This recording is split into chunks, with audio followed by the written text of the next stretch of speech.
Esta mañana, hermanos, yo quiero compartir con ustedes un tema que yo le he titulado: Cuando la luz llega, no la dejes ir, por favor. Cuando la luz llega, no la dejes ir, por favor. Y mire, hermanos, yo quiero empezar haciendo una pregunta. ¿Sí? ¿Qué es la luz y quién es la luz? La definición que nos da el diccionario es: la luz es la forma de energía que nos permite ver lo que nos rodea. O sea, ¿qué es la luz? Es cuando vemos, podemos ver lo que nos rodea. La luz también tiene un efecto importante, porque también gracias a ella podemos ver objetos, nuestros compañeros, podemos ver las señales, los símbolos. La luz es algo muy importante, es vital. No solo eso, la luz también, aún en la naturaleza, es provechosa. La luz permite a las plantas y a los animales desarrollar procesos para obtener energía. Por ejemplo, las plantitas verdes, cuando las vemos con las hojas verdes, es porque la luz actúa y eso produce fotosíntesis en la planta, y entonces las vemos verdes, las vemos bonitas. Los animales de igual manera necesitan la luz, y aún nosotros necesitamos la luz. La luz del sol es parte de lo que nuestra naturaleza, nuestro cuerpo físico necesita también. Así que la luz es muy útil. Se dice que hay luz natural, como es el sol, las estrellas, la luna, y pues nosotros también conocemos la artificial, que son los focos y la electricidad que nosotros conocemos. El caso es que la luz se ha vuelto para nosotros de vital importancia. Sin ella nuestra vida sería oscuridad.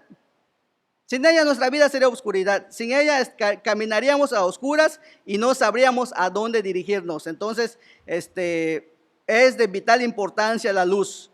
Hermanos, cuando nosotros vamos a la Biblia y hablamos de la luz, no hablamos de energía, no hablamos de partículas de energía, hablamos de poder, hablamos por esencia y definición número uno de Dios.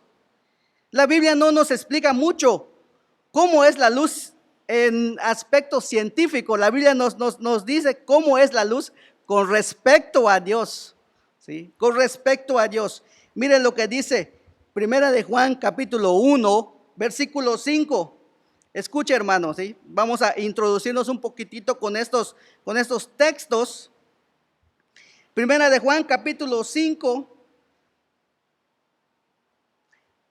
Este es el mensaje que hemos oído de él y os anunciamos: Dios es luz y no hay ningunas tinieblas en él. ¿Ve? No hay mucha explicación, solo dice Dios es luz y no hay ningunas tinieblas en él. Es porque nuestro Dios es inexplicable, y lo que él ha querido que entendamos lo ha revelado, y lo que no, ahí se queda. Dios es luz, es afirmativo, y no hay ningunas tinieblas en él. Y cuando dicen ningunas tinieblas, hermano, es que quiere decir que Dios es nítido, o sea, Dios es claro, no hay ni una sombra de tiniebla o de oscuridad en él. Y habla de la pureza, habla de la santidad, habla del amor completo de Dios.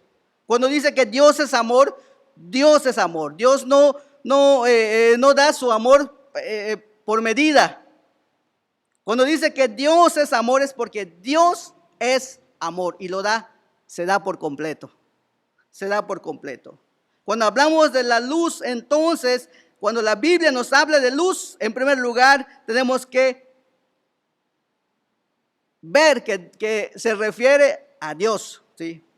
En el Evangelio de Juan, capítulo 8, versículo 12, sí, hermano, por favor, si usted me ayuda, búsquelo en su casa, y por favor, también téngalo a la mano. Vamos a estar yendo a estos textos, porque es importante poder recalcar las palabras de nuestro Señor Jesucristo, cuando en el Evangelio de Juan capítulo 8 y versículo 12 dice el Señor Jesús: otra vez Jesús les habló diciendo: yo soy la luz del mundo, el que me sigue no andará en tinieblas, sino que tendrá la luz de la vida. ¿Quién lo dijo? Jesús. Como dijo, yo soy la luz del mundo. ¿Quién había dicho en primera de Juan, en primera de Juan 1:5? ¿Cómo lo había dicho el apóstol allí? Dios es luz. Y aquí Cristo dice, yo soy la luz del mundo. Y sabemos que Cristo también es Dios. ¿Sí? Por eso dice, yo soy la luz del mundo. El que me sigue no andará en tinieblas, porque en Cristo no hay tinieblas. Porque en Dios no hay tinieblas. No hay ni una sombra de tinieblas en él. Luego dice, sino que tendrá la luz de la vida. Y esa luz de la vida que el Señor nos da es una luz plena, es una luz que nos llena, es una luz que es capaz de transformar nuestras vidas. Así como las plantitas producen y se ponen verdes, así el Señor nos puede hacer verdes usando un ejemplo de cómo el Señor obra en nuestras vidas. ¿Sí? El Señor es completo. También cuando hablamos de la luz, la Biblia se refiere a nosotros los creyentes. Y también le invito otra vez al Evangelio de San Mateo, capítulo 5, porque el Señor Jesucristo también nos dijo acerca de nosotros. Versículo 14, San Mateo, capítulo 5, versículo 14, nos dijo, vosotros sois la luz del mundo.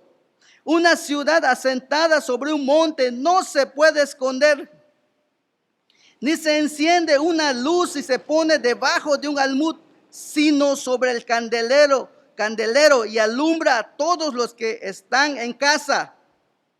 Y luego el versículo 16, así alumbre vuestra luz delante de los hombres, para que vean vuestras buenas obras y glorifiquen a vuestro Padre que está en los cielos. Así que nosotros también somos luz, y es nuestro deber dar a conocer esa luz que Cristo ha puesto en nosotros. Y hermanos, cuando no lo hacemos, estamos pecando delante de Dios. Porque Él nos ha dicho, vosotros sois la luz del mundo. Ciertamente, nuestra luz no se compara a cómo es Cristo. Cristo es Dios. Pero esa luz que hay en Cristo y que la pone en nosotros es capaz también de iluminar a otros. Nosotros somos como la luna que no tiene luz propia. Y cuando la vemos de noche y la vemos hermosa e iluminada, es porque el sol la ilumina, y por eso podemos ver una luna preciosa. Y hasta cuánta gente la ve y se pone romántico, ¿verdad? La luna nos pone romántico, ¿verdad? Y cuántas anécdotas hay respecto a ello, ¿verdad? Inclusive canciones y demás cosas, ¿verdad? La luna nos pone románticos, pero la luna no tiene luz propia. La luna tiene la luz que el sol le da. Nosotros no tenemos luz propia. Nosotros tenemos la luz que Cristo nos da. Pero esa luz no debe ser escondida, porque dice, no debes ponerla debajo de un almud, o sea, no debes guardarla. No es una luz para guardarla. Cristo no nos la dio para que la guardemos. Cristo nos la dio para que alumbre, para que la gente vea, en primer lugar, a los que están en casa. Y mire, hermano, cuando dice a los que están en casa, a nuestra familia, vamos a tomarlo propio. Así alumbre vuestra luz. Alumbre a todos los que están en casa. ¿Quiénes están en su casa, hermano? Su familia, su esposa, sus hijos. Nosotros, antes de pedir que ellos sean luz, nosotros tenemos que ser luz. Somos los cabezas de familia, somos los que dan el ejemplo. Así como Cristo fue el ejemplo de que Él no solo dijo que era la luz, sino que anduvo en luz, así nosotros de igual manera debemos andar en luz. Y es nuestro deber dar a conocer esa luz. Y hermanos, y el no hacerlo es pecado, porque la Biblia también dice que al que sabe hacer lo bueno y no lo hace, le es pecado. Así que la luz debemos dejarla salir. Debemos dejarla salir, que el mundo la vea, que el mundo pueda ver la luz que Cristo ha puesto en nosotros, y a través de ello el mundo glorifique a Cristo por la luz que ve en nosotros. También cuando habla de luz, también se refiere a su palabra bendita y hermosa, la palabra divina del Señor, que es la lámpara a nuestros pies. El Salmo 119, 105. Usted Si se lo sabe de memoria, dice que lámpara es a mis pies tu palabra y lumbrera mi camino. La palabra del Señor es nuestra lámpara, es nuestra guía. ¿Sí? Es como el aceite. En la antigüedad, las lámparas, el combustible que usaban era el aceite. ¿Sí? Y entonces, para que una lámpara alumbrara debería estar bien, debería tener aceite para que pudiera funcionar. Nosotros necesitamos la palabra del Señor, pero también cuando hablamos de ese aceite, hablamos del Espíritu Santo, porque la palabra también es, necesitamos del Espíritu Santo. La palabra nos guía, pero el Espíritu Santo es el que nos mueve a hacer las cosas que tenemos que hacer. Sin el Espíritu Santo también nuestra vida se vuelve vacía, porque el Espíritu Santo ha sido puesto en nosotros para ser nuestro consolador y para enseñarnos las palabras que el Señor Jesús nos ha dicho que debemos guardar. Así que cuando obedecemos, es el Espíritu Santo que está detrás de nosotros, recordándonos las palabras del Señor. Cuando nos abstenemos de no pecar, es el Espíritu Santo que nos recuerda las palabras del Señor, de ser luz, de guardarnos en santidad para Él. Así que el Espíritu Santo hace una labor maravillosa en nuestras vidas cuando el Espíritu Santo, cuando nosotros, andando en obediencia al Señor, dejamos que obre en nuestras vidas. ¿Para qué nos es útil la luz de Cristo? Es la pregunta número 2. La pregunta número 1, ¿qué es la luz y quién es la luz? Ahora la pregunta número 2, ¿para qué nos es útil la luz de Cristo? O sea, ¿de qué manera práctica podemos verla en nuestras vidas? Y para eso, hermanos, yo quiero invitarles también al Evangelio de Juan, al Evangelio de San Juan, capítulo 9. Y voy a leer el versículo 1 al versículo 5. Escuche, hermanos, desde su hogar y siga la lectura con su vista. Al pasar Jesús vio a un hombre ciego de nacimiento y le preguntaron sus discípulos diciendo: Rabí, ¿quién pecó, este o sus padres, para que haya nacido ciego? Respondió Jesús: no es que pecó este ni sus padres, sino para que las obras de Dios se manifiesten en él. Me es necesario hacer las obras del que me envió. Entre tanto que el día dura, la noche viene cuando nadie puede trabajar. Entre tanto que estoy en el mundo, luz soy del mundo. ¿Para qué nos es útil la luz de Cristo? Mire, hermano, para los judíos ser de capacidades diferentes, como en este caso este hombre que era ciego de nacimiento, para ellos era cuestión de pecado. Por eso le preguntan: ¿quién pecó, este o sus papás? Y Cristo le dice: no, ni él ni sus papás, sino que esto es así porque es para que las obras de Dios se manifiesten en él. O sea, es para que yo obre en su vida. ¿Sabe, hermanos? Aún el pecado en nuestra naturaleza sirve para que Dios se manifieste en nuestras vidas. Nacimos como este ciego, muchas veces ciego de nacimiento por el pecado, a causa del pecado. Pero, hermano, cuando Cristo entra a nuestra vida, cuando el Evangelio nos es anunciado, entonces la obra de Dios se empieza a manifestar en nuestras vidas, porque entonces empezamos a ver a Cristo como la luz. La luz empieza a vislumbrar en nuestras vidas.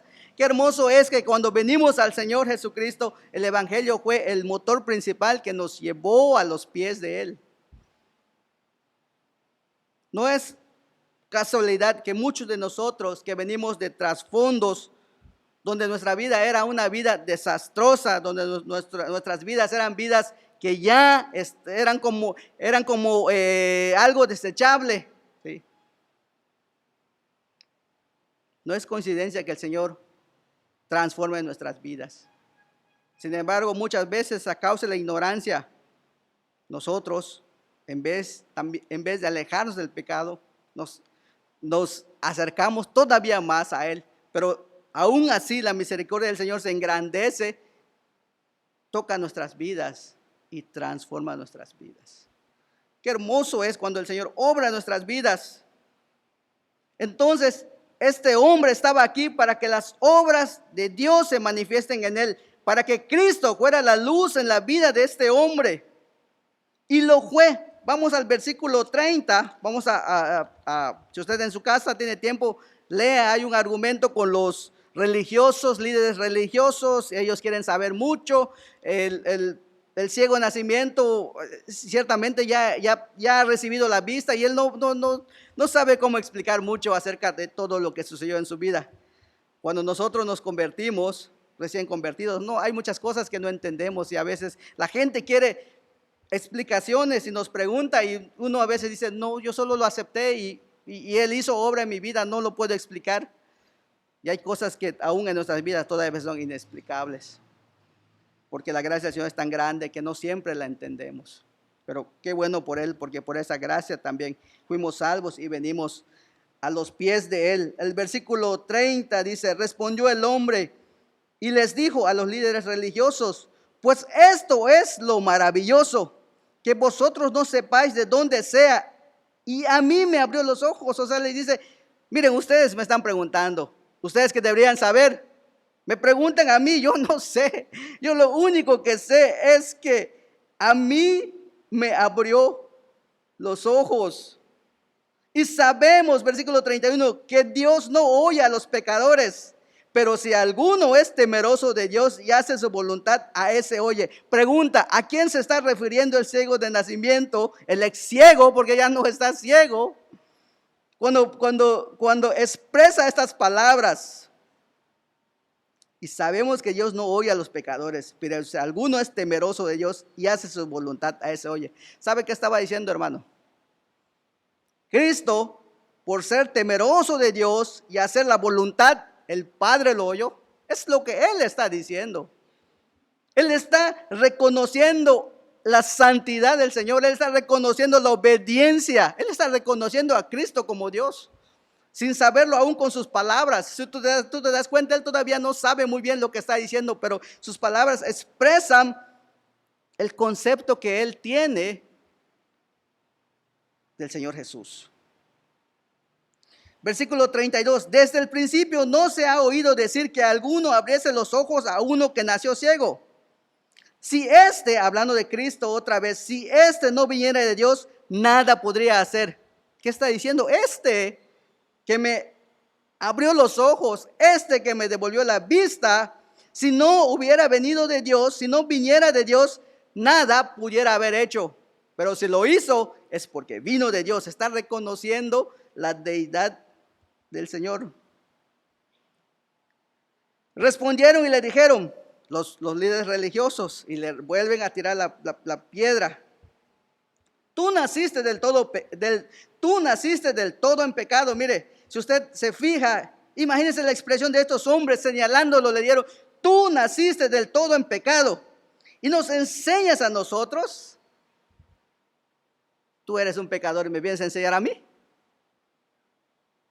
Fíjese la condición de estos hombres tan orgullosos, tan cegados en sí mismos de que no tenían pecado. Mira, tú eres un pecador, eres un pobre pecador y tú me vienes y me enseñas a mí. ¿Y tú nos quieres enseñar a nosotros? Versículo 35, y dice que le expulsaron de la sinagoga. Oyó Jesús que le habían expulsado y hallándole le dijo, ¿crees tú en el Hijo de Dios?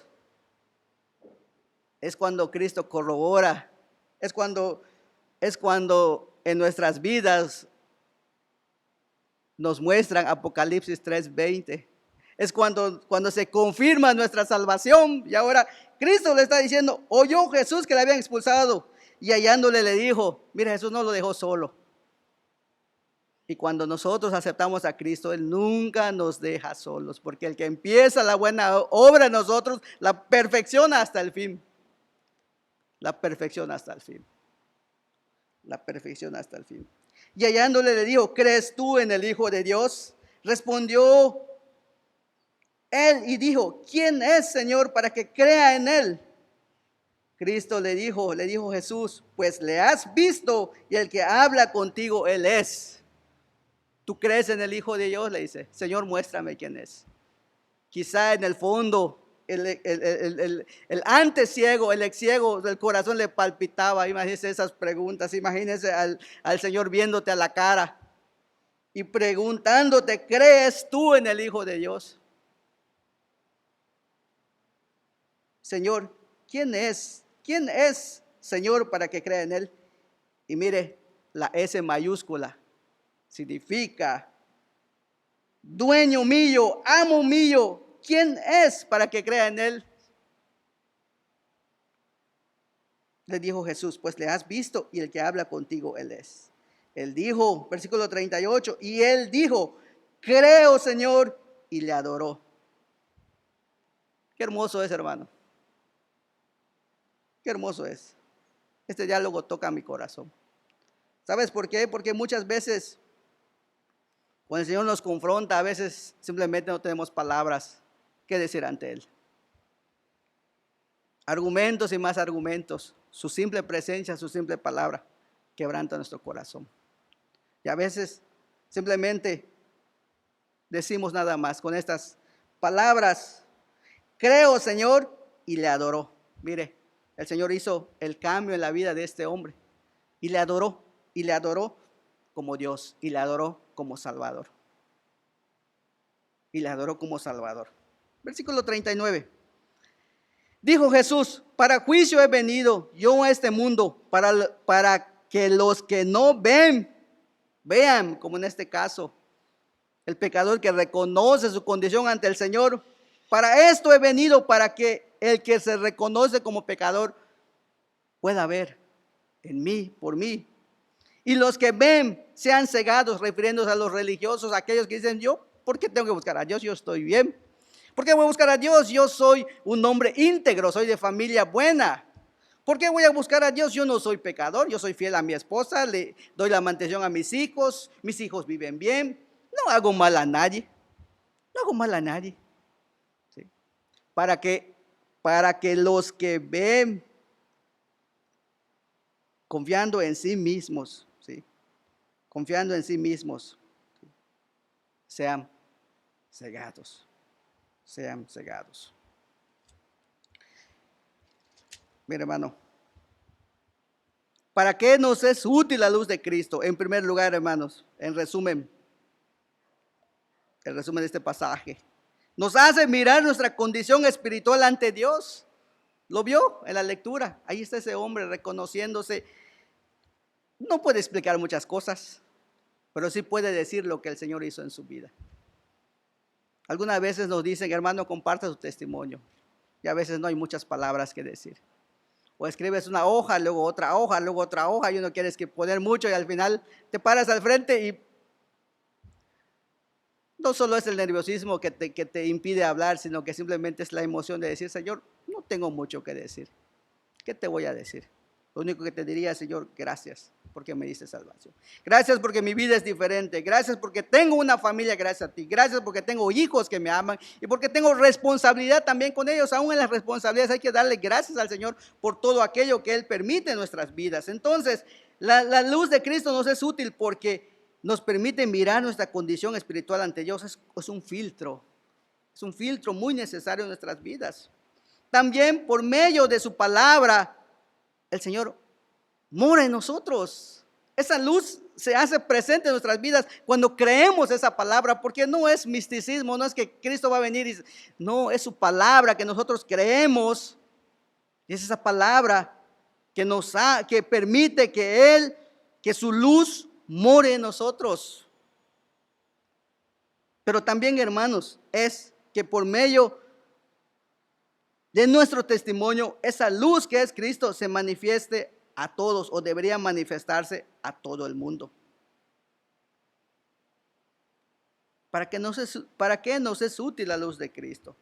Para mirar nuestra condición espiritual. Número 2, para que more en nosotros por medio de su palabra. Y número 3, para que nuestro testimonio el mundo lo pueda ver. Porque somos salvos con un propósito, dar testimonio del poder de nuestro Señor Jesucristo en nuestras vidas, de nuestro Salvador. Tenemos un propósito en nuestras vidas. Por eso la insistencia de evangelizar. Por eso siempre que hay oportunidad, hermano, comparte el evangelio. Dígale a ese amigo que se siente mal, que está triste, mira, Cristo te ama. Mira, Cristo puede salvarte. Cristo puede transformar tu vida. Comparte el evangelio. Es muy importante, hermano. Es muy importante compartir el evangelio. Quiero compartirle un texto, Efesios 5:8. Vamos a la epístola del apóstol San Pablo y vamos a la epístola a los Efesios.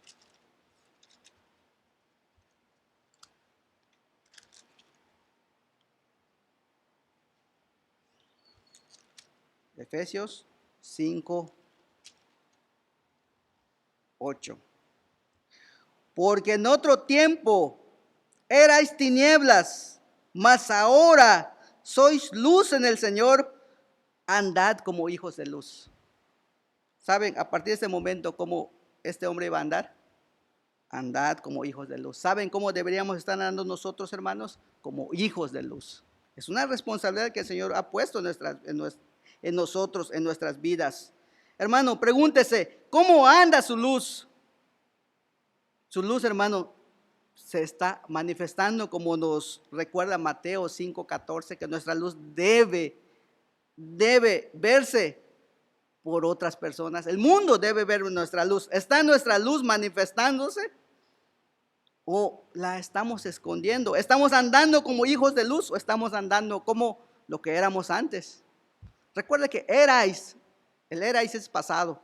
Ya no debes vivir como vivías antes. Nuestra vida a partir de que Cristo entra en nuestras vidas es diferente y debe ser diferente, y debemos andar ahora en la nueva naturaleza que Él ya nos ha dado por medio de la salvación. Así que la luz en la vida de este ciego nacimiento llegó y él no la dejó ir, se aferró a ella, se dio cuenta. Este hombre no se dio por vencido. No se dio por vencido, hasta el último momento aguantó, resistió. El Señor Jesús, cuando supo que lo expulsaron de la sinagoga, regresó, lo buscó y confirmó la salvación de este hombre. Por eso es importante, hermanos, cuando evangelizamos, confirmar la salvación de las personas a quienes les predicamos el evangelio. Si Cristo lo hizo, nosotros también debemos de hacerlo. Así que este hombre no dejó ir la luz, la retuvo. Este hombre se aferró a ella. ¿Se acuerda de la mujer sorprendida en el adulterio? También se aferró a ella. ¿Se acuerda de sus discípulos? Allí está en Juan capítulo 1, versículo 12. Mas a todos los que le recibieron, a los que creen en su nombre, les dio potestad de ser hechos hijos de Dios. Ahí estaban los discípulos. Aunque algunos se iban quedando para atrás, pero al final el Señor se engancharon del Señor, y después vemos en Hechos cómo el Señor obra en la vida de ellos de manera grandiosa. De manera grandiosa, sí. Pero hermanos, la otra parte triste de todo esto es que muchos, algunos o más bien muchos, cuando la luz llegó, la rechazaron, la dejaron ir. Y cuando le regresamos al pasaje de Juan capítulo 9, en la historia del ciego nacimiento que acabamos de ver, vamos a regresar allí, ¿sí? Por favor. Podemos ver cómo los fariseos, Evangelio de Juan capítulo 9, versículo 40, entonces algunos de los fariseos que estaban con él, al oír esto que Cristo les había dicho, de que él estaba allí para que los que no ven, vean, y los que ven sean cegados, se ofendieron porque Cristo les dijo estas palabras. Entonces algunos de los fariseos que estaban con él, gente muy religiosa, muy conocedora de las escrituras, al oír esto le dijeron: ¿acaso nosotros somos también ciegos? O sea, ellos preguntan, Jesús les respondió: si fuerais ciegos no tendríais pecado, mas ahora porque decís vemos, vuestro pecado permanece. O sea, estos hombres rechazaron la luz. Ahí estaba la luz y la hicieron a un lado, la rechazaron. Qué triste es que muchos rechazan la luz. Qué triste es que muchos también ignoran esa luz, la hacen a un lado. muchos hermanos deciden seguir en lo mismo. Evangelio de Juan capítulo 3. Está la luz allí, pero no la quieren. Está la luz allí, pero la dejan ir y no quieren venir a la luz. Nos dice el Evangelio de Juan capítulo 3 versículo 19, y esta es la condenación, que la luz vino al mundo y los hombres amaron más las tinieblas que la luz, porque sus obras eran malas. Qué triste es cuando tú decides rechazar a la luz y seguir en tus propias obras, y seguir en tu propio pecado, y seguir en aquello que ofende a Dios. Porque todo aquel que hace lo malo, versículo 20, aborrece la luz y no viene a la luz para que sus obras no sean reprendidas. Simplemente no quieren venir porque no quieren dejar de pecar. Qué triste es cuando el hombre rechaza la luz. Qué triste es cuando el hombre rechaza al Salvador. Deciden seguir en lo mismo, deciden ignorar la luz. Mas el que practica la verdad, versículo 21, viene a la luz para que sea manifiesto que sus obras sean hechas en Dios. Hermano, aquí hay una disyuntiva. Si usted está practicando la verdad y tiene a Cristo, venga a la luz. No se esconda, venga a la luz para que sea manifiesto que sus obras son hechas en Dios. Necesitamos que Dios nos esté filtrando con esa luz. Nos está examinando todos los días, a cada momento. Mas el que practica la verdad viene a la luz, para que sea manifiesto que sus obras sean hechas en Dios. Mientras el pecador se esconde para no ver a Dios, nosotros debemos mostrarnos ante Él, venir ante Él, dejar que Él nos examine. Dejar que Él nos examine.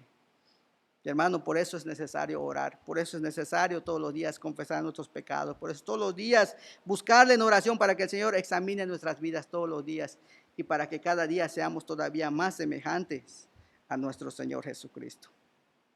Ojalá, amigo, hermano, amiga, no sé, algún conocido de usted, ojalá que cuando le llegue la luz por medio del Evangelio, por medio de su palabra, no la deje ir.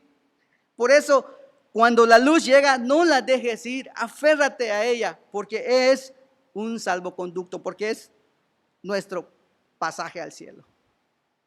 Porque es nuestro pasaje al cielo, porque es lo único que va a poder transformar nuestra vida, cambiar nuestra vida. Muchos queremos cambiar, o en el pasado tratamos de cambiar por nuestros propios métodos y tratando de hacer lo que el mundo nos aconsejaba hacer, pero nunca pudimos hacerlo.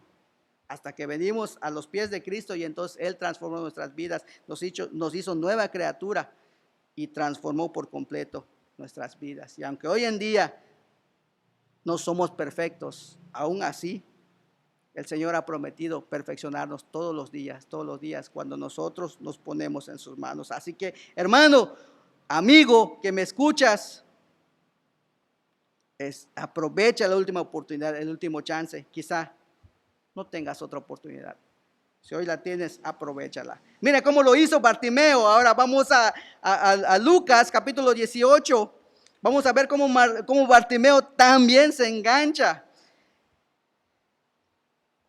Mire cómo él se engancha en esa luz y no la deja ir.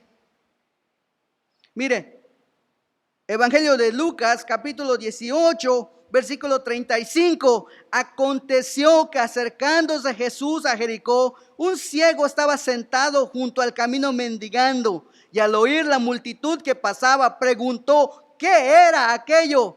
Y le dijeron que pasaba Jesús Nazareno. Entonces dio voces diciendo, Jesús, hijo de David, ten misericordia de mí. Y esto lo dijo gritando. Y los que iban delante le reprendían para que callase, o sea, le decían, cállate, deja de gritar. Pero él clamaba mucho más, o sea, le decían, cállate, y él gritaba más, cállate, y él gritaba más. Pero él clamaba mucho más, Hijo de David, ten misericordia de mí. Versículo 40, entonces Jesús, deteniéndose, mandó traerle a su presencia, y cuando llegó le preguntó, diciendo, ¿qué quieres que te haga? Y él dijo, Señor, que reciba la vista.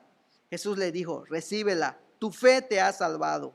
Y luego vio y le seguía glorificando a Dios, y todo el pueblo cuando vio aquello dio alabanza a Dios. Puede fijarse, hermano, en la actitud de Bartimeo. Puede imaginar sus gritos. Dice que él clamaba fuerte. A él no le importó si la gente le decía cállate, él gritaba más, cállate, él gritaba más. ¿Sí? Se da cuenta, para él era de vida o muerte. El Evangelio de Marcos le da el nombre de Bartimeo. Lucas no lo menciona por su nombre, pero en Marcos sabemos que es Bartimeo. Mateo y Marcos lo ubican a la salida de la ciudad. Lucas y Marcos lo mencionan como un mendigo, allí mismo lo dice. Mateo menciona 2 ciegos, Lucas lo llama nada más, menciona un ciego nada más. Marcos es el único que lo llama Bartimeo, hijo de Timeo. Yo pensaba, ¿y por qué él sabe el nombre y los otros no? Quizá para ese tiempo, cuando la iglesia en Hechos, este hombre quizá estaba con ellos y quizá Marcos lo conoció. O quizá el apóstol Pedro le dijo, mira, en un día que íbamos a Jericó, cuando nuestro Señor iba a ser crucificado, nos topamos con este hombre. Y así es como así es como Marcos, pues lo llama Bartimeo. Ahora, hermanos, consideremos punto número 3, si me está siguiendo con los puntos, veamos cómo este ciego se apropió de la luz, o más bien qué hizo para apropiarse de la luz y qué es lo que hizo Jesús. ¿Cómo este ciego se apropió de la luz? O más bien la luz se apropió de él. Porque no solo fue él, fue Cristo también. ¿Se da cuenta cómo Cristo obra? No solo soy yo que vengo a él, es él que viene a mí también. No solo es mi esfuerzo, es Cristo que pone de él para que nosotros podamos venir ante su presencia, acercarnos a él. Dice que acercándose Jesús, aconteció que acercándose Jesús a Jericó. Mire, Jericó era una ciudad donde Jesús tenía que pasar camino a Jerusalén. En unos cuantos días iba a ser crucificado. En el capítulo 18, allí mismo de Lucas, versículo 31-34, él le anuncia a sus discípulos que iba a Jerusalén para ser sacrificado. Y el Señor Jesucristo es muy descriptivo en lo que le dice a sus discípulos respecto a lo que le iba a suceder. Dice que inclusive lo iban a escupir. Lo iban a escupir. Usted puede leerlo en el capítulo 18, allí mismo, cerquita, versículo 31-34. Cristo iba, tal como los profetas habían dicho que él iba a sufrir. Pero antes de eso tenía que hacer una parada. ¿Se acuerdan en Samaria?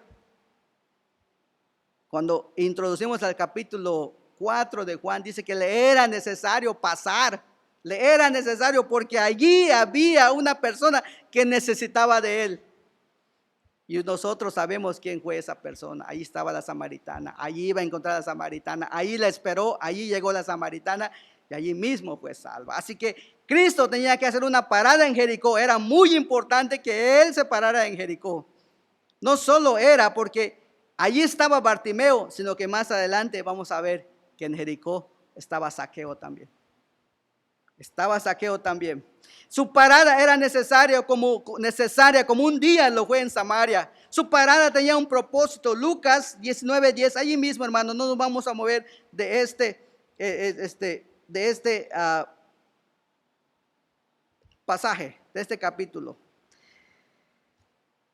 Lucas 19:10, el Señor Jesucristo dice, porque el Hijo del Hombre vino a buscar y a salvar lo que se había perdido. Mire, Cristo tenía un propósito, vino a buscar y a salvar lo que se había perdido. ¿Sabe por qué estaba en Jericó? Por esta situación. ¿Sabe por qué se paró allí?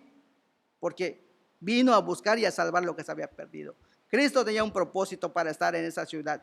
Su parada tenía un propósito, buscar y salvar lo que se había perdido, salvar al pecador.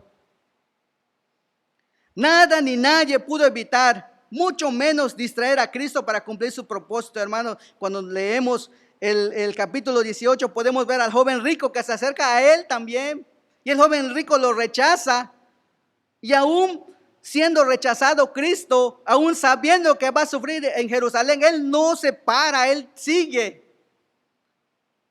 Nada ni nadie pudo evitar, ni mucho menos distraer a Cristo para cumplir su propósito eterno. Ni la muerte que iba a sufrir, ni el rechazo del joven rico a seguirle y ser salvo, nada evitó que cumpliese su cometido, su propósito. Entonces, hermano, ahora una pregunta para nosotros: ¿por qué ahora hemos dejado de sentir ese mismo ardor por las almas? ¿Por qué cuando somos rechazados nos damos por vencidos y ya no hablamos más de Él? ¿Por qué cuando el pecador nos dice no? Yo esta semana le compartí a mi compañero y realmente no aceptó a Cristo, pero pues tengo que seguirle, tengo otro, somos 3 en el trabajo, ya le di a uno, ahorita me toca el otro cuando la oportunidad se dé. Pero hay que seguir insistiendo y estoy orando por mi compañero, hermano. Estoy orando por mi compañero para que el Señor toque un día su vida y un día la entrega a los pies del Señor. Entonces, ¿por qué hemos dejado de sentir ese mismo ardor por las almas? ¿Por qué nuestros propósitos, nuestras decisiones andan por los suelos? ¿Por qué nuestras decisiones andan por los suelos, hermanos? ¿Por qué andamos de brazos caídos? ¿En qué momento Cristo bajó los brazos? ¿Se da cuenta en qué momento bajó los brazos? Nunca. El joven lo rechazó, sabía que iba a sufrir, pero él tenía que cumplir su propósito. Tenía que cumplir su propósito. ¿En qué momento el Señor bajó los brazos? Mira, hermanos, ni aún en la cruz, porque aún en la cruz hubo un ladrón que fue salvo. Y aún después de muerto el Señor, aquel centurión que le rompió el costado, reconoció verdaderamente este era hijo de Dios. Mira, el Señor en ningún momento dejó de cumplir su propósito y en ningún momento dejará de cumplir su propósito. Y nosotros, ¿por qué nos rajamos? ¿Y nosotros por qué dejamos de hablar de Él? ¿Porque alguien nos rechazó? ¿Porque alguien no quiso oírnos? Él no se quedó con el joven rico, él tenía que seguir, tenía que encontrar a un Bartimeo por el camino. Mire qué hace Bartimeo. Bartimeo, cuando escucha el movimiento, el alboroto, y al oír a la multitud que pasaba, preguntó qué era aquello. Este hombre, ¿sí?, era ciego, pero no era sordo, mucho menos era ignorante. Él había escuchado de Jesús Nazareno, sin duda que todos los días se sentaba en el camino y sin duda mucha gente pasaba y comentaba de Jesús. Él lo había escuchado. Sí, estaba ciego, pero no estaba sordo, y era un hombre y mucho menos era ignorante respecto de Cristo. Había escuchado de Jesús Nazareno. Por eso cuando le dicen, y al oír la multitud que pasaba, preguntó qué era aquello, versículo 37, y le dijeron que pasaba Jesús Nazareno. Entonces dio voces cuando escuchó Jesús Nazareno. Entonces, sí, como resorte, brincó, sí, y gritó. Sí. ¿Por qué el alboroto? ¿Quién era el causante de todo eso? La respuesta: Jesús Nazareno. De verdad habrá dicho, y quizá, no sé, quizá al ciego que estaba al lado, quizá le dio un manotazo. De verdad, ¿sí? Como cuando uno se emociona por algo, de verdad, ¿sí? No lo puedo creer. Diría y gritó: Jesús, hijo de David, ten misericordia de mí. Mire, a mí me llama mucho la atención, hermano. ¿Por qué no le dijo: Jesús Nazareno, ten misericordia de mí? Que no hubiera estado mal si él lo hubiera dicho, pero la mención de Jesús, hijo de David, ten misericordia de mí. Bartimeo está haciendo referencia al Mesías prometido, al Mesías redentor. Esas palabras valen oro, porque esas palabras de este ciego están confesando, reconociendo que Jesús es Dios, que Jesús es Dios. Allí estaba el Mesías Redentor, allí estaba el verdadero ungido de Jehová, allí estaba el verdadero ungido de Jehová. Qué triste que muchos se hacen llamar ungidos de Jehová. Este es el verdadero ungido de Jehová, hermanos. Allí estaba el verdadero ungido de Jehová, a unos pasos, pero hermano, todavía aún estaba lejos de él. Allí estaba a unos pasos, pero aún estaba lejos de él. Sin embargo, estaba la multitud. Imagínate la multitud siguiendo a Jesús, él gritando, la gente diciéndole: cállate, cállate, pero él no iba a dejar pasar la oportunidad. no sé qué pasó por su mente, pero imagínense, hermano, él gritó y gritó y gritó. No podía caminar porque estaba ciego, pero sí podía gastar la voz. Y sin duda pensó, aun si la voz se me gastara de tanto llamarle, yo nunca lo dejaré de hacer.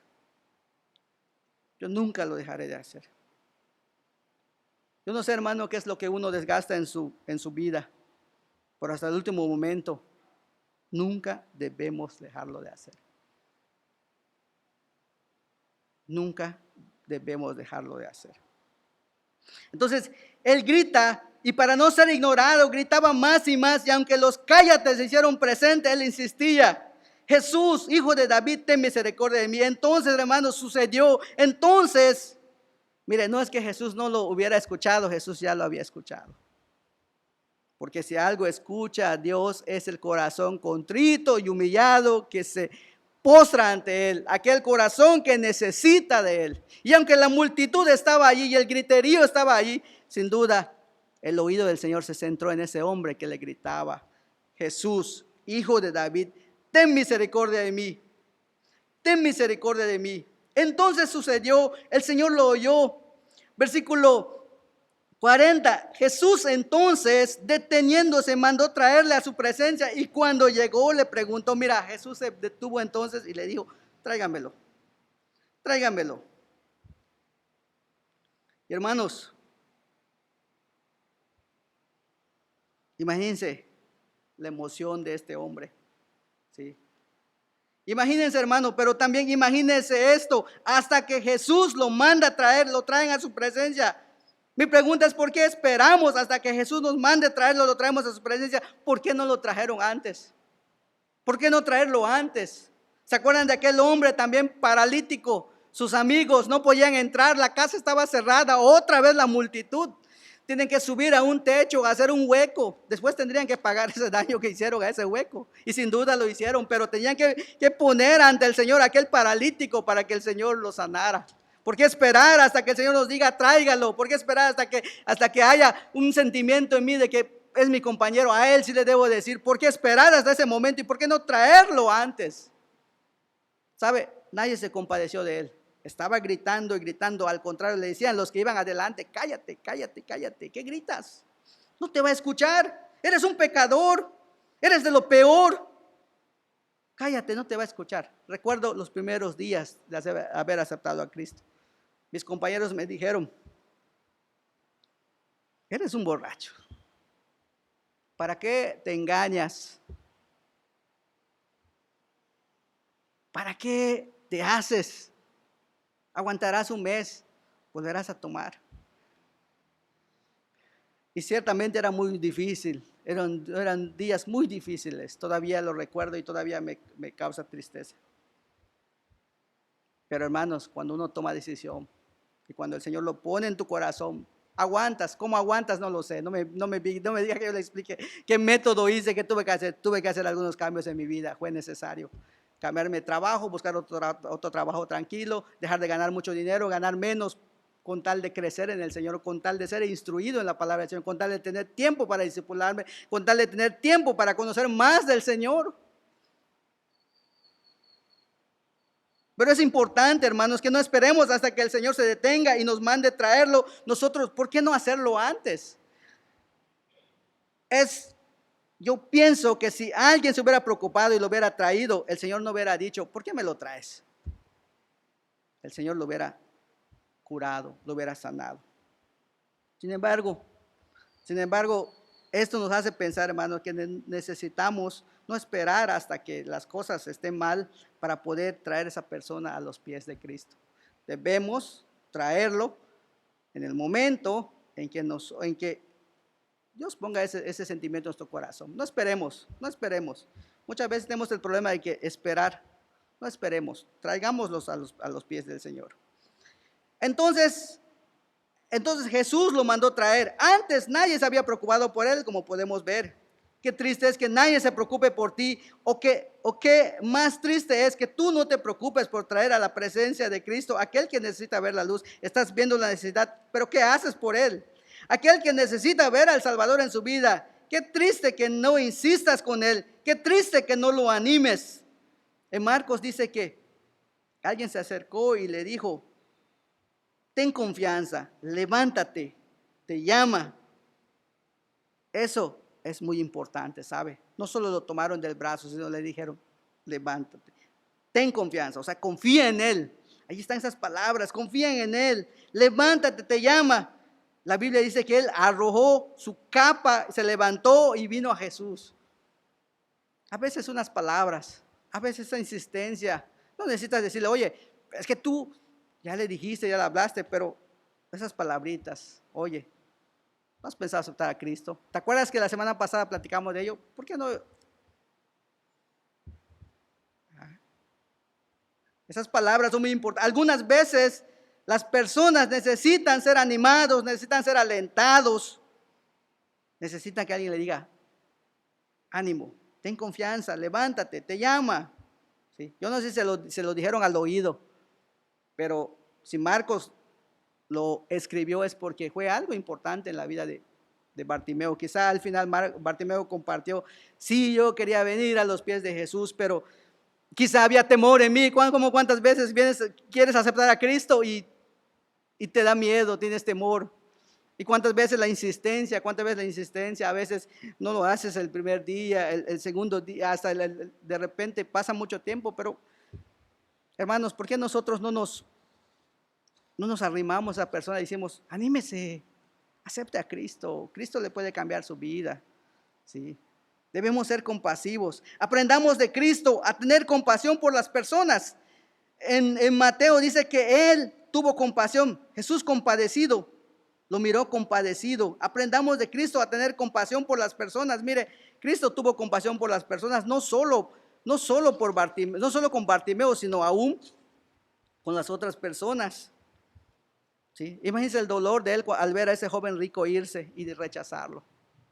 Imagínense el dolor en su corazón cuando los líderes religiosos le dieron la espalda.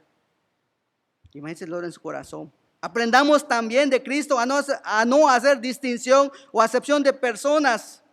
Él no lo hizo con el joven rico, le dio tiempo al joven rico y le explicó lo que tenía que explicarle, le dijo lo que tenía que decir.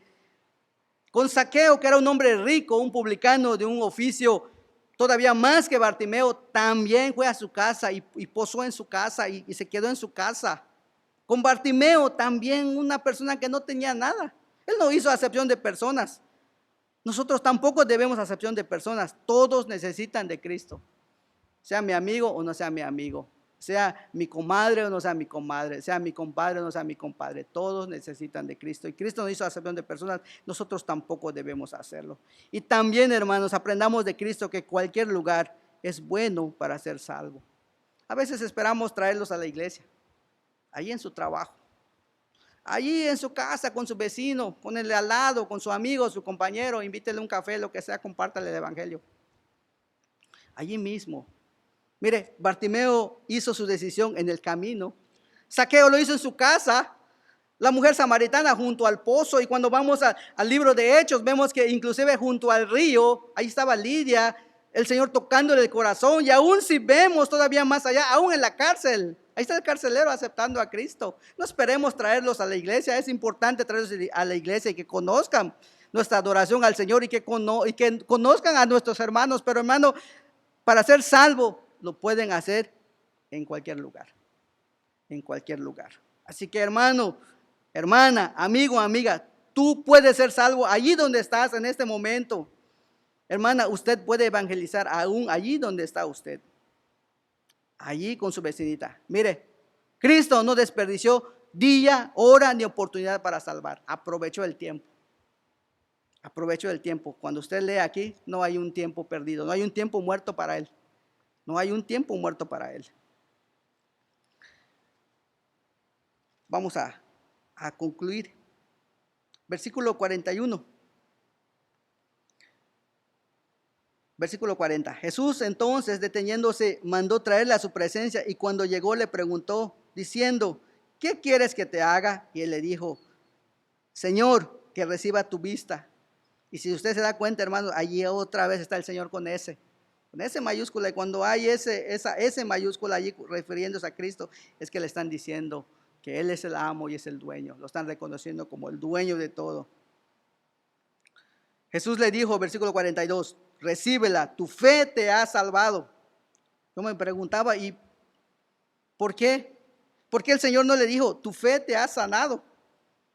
El Señor le dice, tu fe te ha salvado. Y quizá Bartimeo pudo haberse preguntado, ¿mi fe, Señor? Y Cristo debe haber dicho, sí, tu fe en mí. Porque esa fe que nosotros ponemos en el Señor no es de nosotros.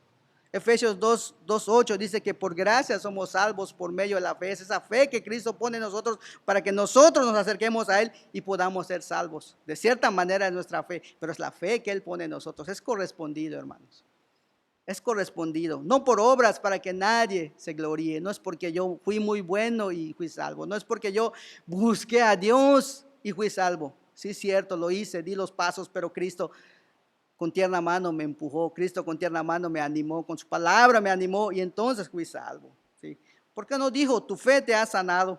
Porque mucho más que sanidad física, Bartimeo necesitaba sanidad espiritual.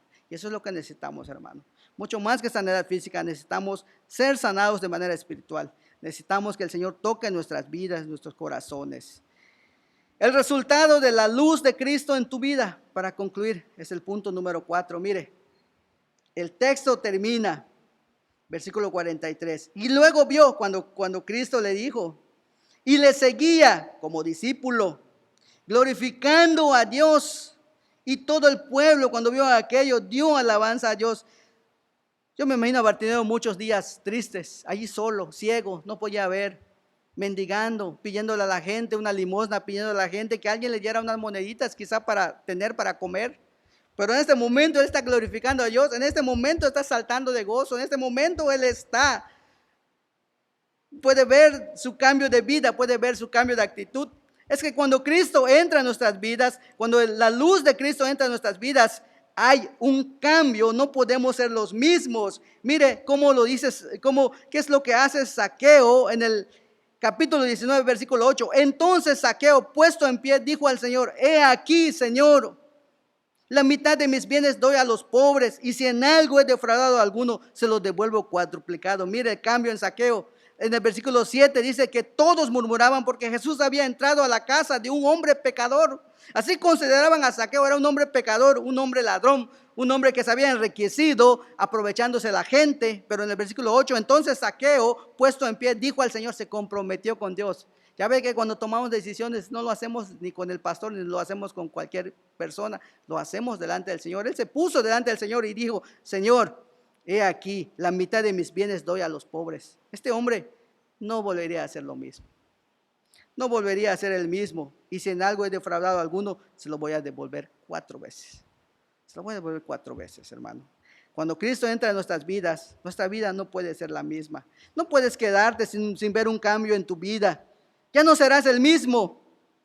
Aún el mismo Señor Jesucristo expresó, la salvación ha venido a esta casa.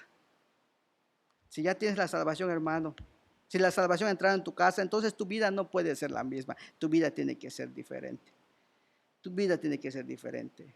Bartimeo era un hombre pobre y ciego, quizá triste muchas veces, pero ahora ya salvo, puede ver glorificando a Dios, puede ver la alegría en su vida. También puede ver a Zaqueo actuando de manera diferente, un publicano considerado ladrón y pecador, pero rico. ¿Quién diría que 2 personas tan diferentes entre sí serían salvos el mismo día? ¿Se da cuenta de la diferencia? En un mismo día, 2 personas tan diferentes y quizás ni se conocían, fueron salvos el mismo día y hubo cambio en sus vidas. Hermano, sí, quiero terminar y no quiero irme, hermano, sin terminar en Juan capítulo 3, porque necesitamos también tomar decisiones. Y discúlpeme si le robo dos minutitos de su tiempo, pero hermano, es importante poder escoger entre cuál va a ser nuestra decisión. ¿Cuál va a ser nuestra decisión? Y esta es la condenación, que la luz vino al mundo y los hombres amaron más las tinieblas que la luz, porque sus obras eran malas. Porque todo aquel que hace lo malo aborrece la luz y no viene a la luz para que sus obras no sean reprendidas. Mas el que practica la verdad viene a la luz para que sea manifiesto que sus obras son hechas en Dios. Tenemos 2 decisiones, hermanos. ¿Venir a la luz o guardarnos de la luz? Venir a la luz para que la luz se manifieste por completo en nuestras vidas. Ponernos en las manos del Señor para que el Señor nos examine e ilumine nuestras vidas y cumpla el propósito de nuestras vidas. Pero la otra decisión es, ¿nos guardamos de la luz? ¿Cuál será su decisión, hermano? Medite en ello. ¿Cuál será su decisión? ¿Cuál será su elección? ¿La luz o las tinieblas? ¿Vendrá la luz para que el mundo vea que sus obras son hechas en Dios? ¿O se guardará para que el mundo tenga otro concepto diferente de usted? ¿Cuál será su decisión, hermano? ¿Dejará la luz brillar o la esconderá? Es importante tomar una decisión. Hermano, yo decido tomar esa decisión de dejarla brillar, de dejar que Cristo me examine, de dejar que Cristo toque mi vida, de dejar que Cristo sea el filtro en mi vida todos los días. Yo tomo esa decisión. Usted, hermano, usted, hermana, ¿tomará esa decisión por Él? Tómese unos minutos, hermano. Tómese unos segundos si gusta. Y tome esa decisión. Pero mi decisión ya está tomada. ¿Y usted? ¿Y usted? Yo quiero terminar, hermanos, con una oración. Allí desde su hogar, desde su casa. Allí en la oración. Si algo hay que confesarle al Señor, hay que confesarle. Si nos hemos desanimado, si porque alguien nos ha rechazado, estamos de brazos caídos y no estamos haciendo lo que deberíamos de hacer, es momento de confesárselo al Señor. Es momento de aferrarnos a la luz y no dejarla ir. Señor, necesito tu luz. Decir al Señor, Señor, necesito tu luz. Necesito que tú toques mi vida. Necesito que tú cambies mi vida. Necesito que aún yo te he aceptado, pero quiero ser todavía victorioso en ti. Quiero brillar para ti. Quiero brillar para ti. Dejar que tu luz, el mundo lo pueda ver. Padre eterno, te damos gracias, Señor, porque tu palabra toca nuestras vidas. Tu palabra siempre es hermosa, Señor, porque nos recuerda, Señor, de dónde nos sacaste. Nos recuerda nuestra vida, de cómo era antes de conocerte y cómo es ahora que te conocemos. Pero, Señor, no queremos ser los mismos. Tú nos has dado salvación. Queremos ir todavía más allá. Queremos ser, Señor, los instrumentos por medio del cual tu palabra pueda ser conocida, por medio del cual tu luz sea conocida, por medio del cual el mundo pueda ver que somos luz, por medio del cual el mundo se pueda interesar en ti. Permítanos, Señor, poder tomar esa decisión y poder sostenerla y poder sujetarla y poder ponerla en práctica, Señor, porque necesitamos hacerlo. Nosotros vemos el ejemplo en tu vida. Vemos que en un solo día, Señor, tú fuiste rechazado, sabías que ibas a morir, pero, Señor, también había hombres que te necesitaban. Había hombres que estaban haciendo el esfuerzo por conocerte. Ayúdanos, Señor, a seguir ese mismo ejemplo. Ayúdanos a no perder el propósito que has puesto en nuestras vidas, que es ir y hacer discípulos. Te damos las gracias, Señor, porque eres bueno. Te damos las gracias porque nos has salvado. Pero, Señor, queremos que tú, Señor, nos utilices y queremos que tú, Señor, seas la luz que el mundo pueda ver, Señor. Te damos las gracias por este tiempo, Señor, y te damos las gracias, Padre, porque tú te lo mereces, Señor, porque tú eres el único digno, Señor, de ser alabado. Te damos las gracias por todo esto, Señor, que hace en nuestras vidas. En el nombre de Cristo Jesús, nuestro Señor y Salvador. Amén.